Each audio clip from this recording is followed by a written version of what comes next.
On Thursday night, after the first presidential debate, MSNBC's Alex Wagner interviewed Gavin Newsom of California.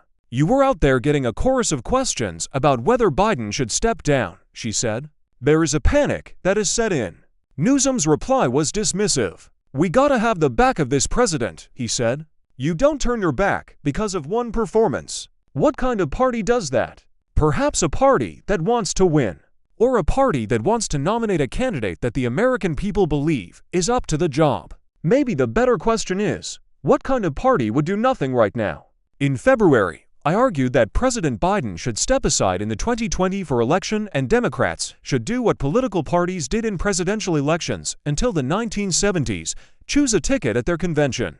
In public, the backlash I got from top Democrats was fierce. I was a bedwetter living in an Aaron Sorkin fantasy land. In private, the feedback was more thoughtful and frightened. No one tried to convince me that Biden was a strong candidate. They argued instead that he couldn't be persuaded to step aside, that even if he could, Vice President Kamala Harris would lose the election, and that if a convention didn't choose Harris, passing her over would fracture the party. They argued not that Biden was strong, but that the Democratic Party was weak. I think Democrats should give themselves a little bit more credit. Biden's presidency is proof of the Democratic Party's ability to act strategically. He didn't win the Democratic nomination in 2020 because he set the hearts of party activists aflame.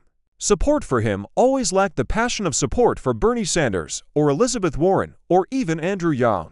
Biden won because the party made a cold decision to unite around the candidate it thought was best suited to beating Donald Trump. Biden won because Democrats did what they had to do, not what they wanted to do. And it wasn't just Biden. While the Republican Party collapsed into its MAGA era, repeatedly choosing wannabe Trumps who lost winnable elections, Democrats kept choosing candidates who could win tough races in challenging states: Gretchen Whitmer in Michigan, Tony Evers in Wisconsin, Josh Shapiro and John Fetterman in Pennsylvania, Mark Kelly and Katie Hobbs in Arizona, Jon Ossoff and Raphael Warnock in Georgia.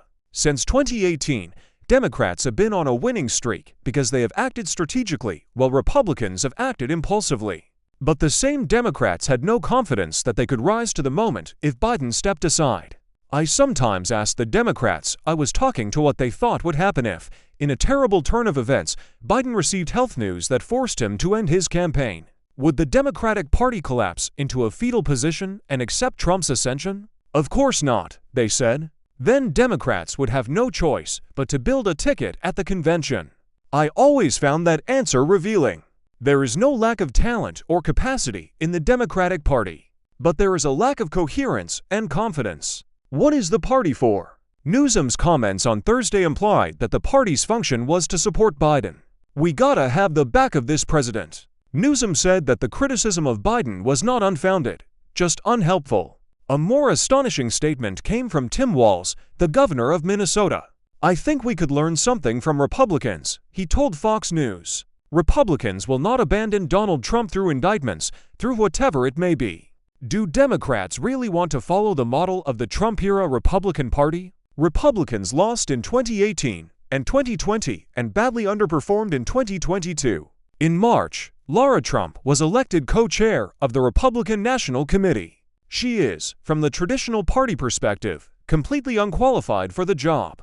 But if you view the committee as a vehicle for the ambitions and whims of Donald Trump, her father-in-law, then she is wholly qualified. She is loyal to nothing and no one in the party except Donald Trump, and she is clear on the role the committee should play. She said, "Every single penny will go to the no. One, and the only job of the R.N.C. That is electing Donald J. Trump as President of the United States and saving this country. This is a corruption of the concept of a political party. In the hollow parties, the many pasts and disordered present of American party politics." Sam Rosenfeld and Daniel Schlossman tell the history of how the strong parties of yesterday have become the hollowed-out vehicles for presidential ambition we see today. The ethos of the early American political parties was that they were a bulwark against politics becoming about one person. The idea, Rosenfeld told me, was that parties sub some individual ambition, that you commit to the party and to the cause, never to the man. Parties lived up to this imperfectly, but at key moments, they did live up to it. Famously, It was a delegation of Republican members of Congress who persuaded President Richard Nixon to resign. There was more to the Republican Party than Nixon's ambitions. There is not more to the Republican Party today than Trump's ambitions.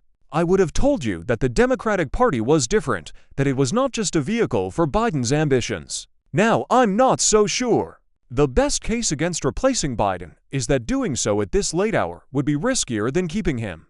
But that is a choice the Democratic Party made. It was a choice to support Biden in running for re-election, despite poll after poll showing supermajorities of the American people thought he was too old to serve a second term. It was a choice, if an understandable one, for 0 major Democrats to run against him in the primaries, even as polls showed majorities of Democratic voters didn't want Biden to run again. It was a choice if top Democrats and the White House believed Harris too weak to run or govern in Biden's place to do nothing about it. Democrats have spent all this time choosing to do nothing to solve the most obvious problems they faced in 2024, and now the argument is that there is nothing they can do, it's too late. Now to even admit these problems is unhelpful. Even if top Democrats believe Biden should be replaced, they face a collective action problem. Imagine you're Newsom. You want to run in 2028. If Biden drops out, you want to be considered in 2024. Is the best strategy for you to try to push Biden out of the race publicly? Or is it to be the most loyal of loyal soldiers so that if Biden leaves or loses, you have a strong bond with his donors, his team, and his supporters? And who wants to be the member of Biden's inner circle who goes to him and says, "You're not up to this anymore"? What happens to your role in the White House the day after? It doesn't serve any individual Democrat's interest to oppose Biden. The argument Democrats have made is that Biden has lost a step on the campaign trail, but his capacity to govern is unaffected, that the problem is superficial. This is Biden's line. "I know I'm not a young man," he said on Friday. "I don't walk as easily as I used to. I don't speak as smoothly as I used to. I don't debate as well as I used to. But I know what I do know. I know how to tell the truth. I know right from wrong. And I know how to do this job. I know how to get things done." Biden's speech calmed some Democratic nerves. He was louder, clearer, feistier, closer to the Biden of the State of the Union than the Biden of the debate. Democrats asked, "Where was this guy?" Come on. It is easier to read off a teleprompter than to manage the chaotic, unexpected demands of a debate. You cannot say that the Biden of the teleprompter is a true reflection of the man, but that the Biden of this debate answer is not. For example, we have 1,000 trillionaires in America. I mean, billionaires in America. And what's happening?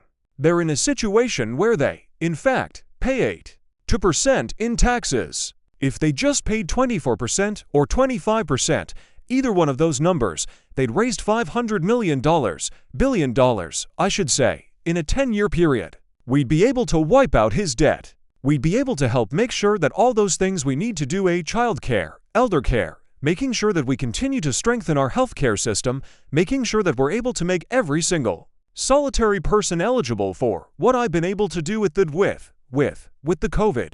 Excuse me, with dealing with everything we have to do with. Look, if we finally beat Medicare, you don't have to believe Biden is senile to believe he is diminished by age, as we all will be.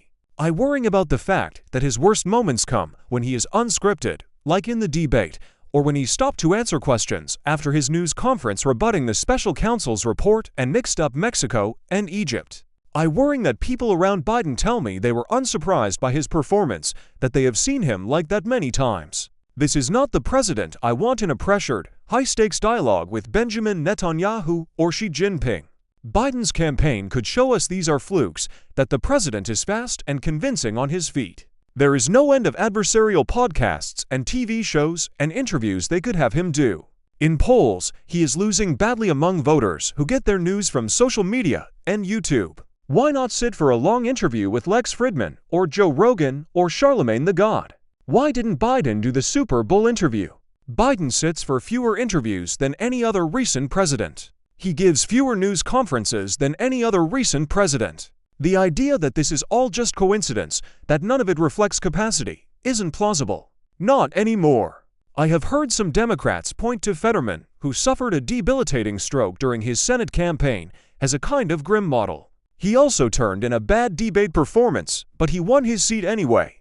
but he was recovering from a stroke. It was reasonable to expect his capacities to return, as indeed they have. Biden will not age in reverse. What do political parties do? One thing they do, perhaps the most important thing they do, is nominate candidates. We have a two-party system.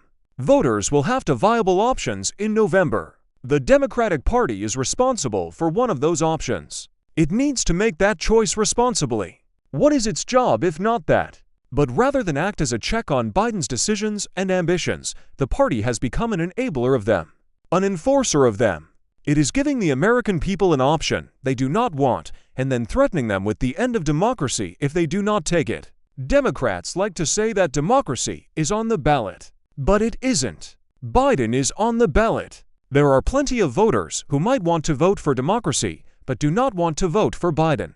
That's why we see Democratic Senate candidates running well ahead of him in key states. Biden likes to say, "Don't compare me to the almighty. Compare me to the alternative." And yes, Biden is preferable to Trump, one of the most dangerous men to ever occupy the White House. But the alternatives to Biden, right now, are Harris and Whitmer and Newsom and Warnock and Shapiro and Jared Polis and Cory Booker and Amy Klobuchar and Pete Buttigieg and Gina Raimondo and Chris Murphy, and on and on. How does Biden compare with them, really? Biden says not to look at the men, look at the record. Look at the unemployment rate, the Inflation Reduction Act. He has been a good president, but he did not write the Inflation Reduction Act by hand with a fountain pen. It and every other bill passed under his tenure was written and passed by members of Congress. Those votes were organized by Chuck Schumer and Nancy Pelosi and Hakeem Jeffries. Biden's White House staffy, his policy advisors, and his foreign policy team, they're Democrats. The cabinet members carrying out those bills are Democrats, and some of them are potential presidential candidates. The president is important, but he is not alone. He is part of a party. I'm not going to end this by pretending that there is some easy path forward for Democrats. No path now is without risk. An open convention would be a risk. Nominating Harris would be a risk. To run an 81-year-old with a 38% approval rating who just got trounced in the first debate would be a risk. Biden was headed for a loss before the debate, and he is likelier to lose after it. To the extent his team has articulated a theory of what was supposed to turn the race around, this was the theory, the unusually early debate, in which the American people would see Biden and Trump on the stage and be reminded of why they backed Biden in 2020. That theory failed. Biden couldn't pull it off. Politically, I am more optimistic about a convention than some.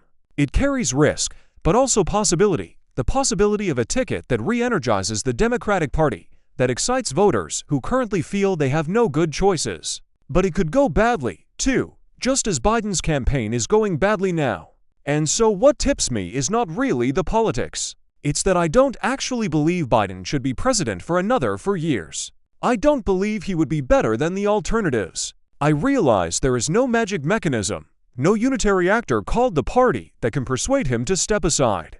But there are many people in the party with influence over him. There is the support he senses he has from the rest of the party. The Democratic Party may not end up with another choice. It may truly be too late, but it should be trying to make one possible. Because there is not a plausible way for Democrats to convince voters that the man they saw on Thursday's stage should be president 3 or 4 years from now. So to go back to Newsom's question, what kind of party would be trying to make a change after Thursday night? A party that was doing its job.